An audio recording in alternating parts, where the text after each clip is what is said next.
A facilitator, it's different from an ordinary teacher.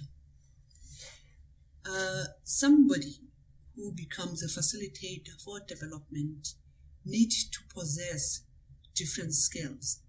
And here I'm going to talk about three attributes, or attributes at three levels. We talk about the cognitive attributes. That is something that has to do with your mind, the way you think. So a facilitator for development has to be somebody who thinks in terms of systems. It has to be somebody who understands that the whole has got different parts. A facilitator for development needs to have lateral thinking, and it also has to be somebody that thinks critically. Critical thinking is very important. The second level of attribute has to do with the emotions.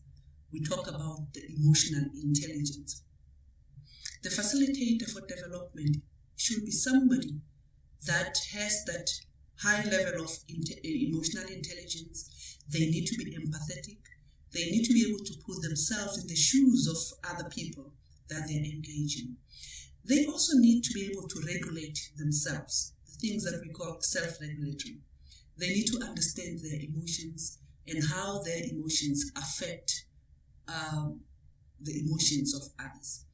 Lastly, a facilitator for development needs to work on their behavior, their attitude, the way they think, the way they see or they perceive different things affects the people that they engage in.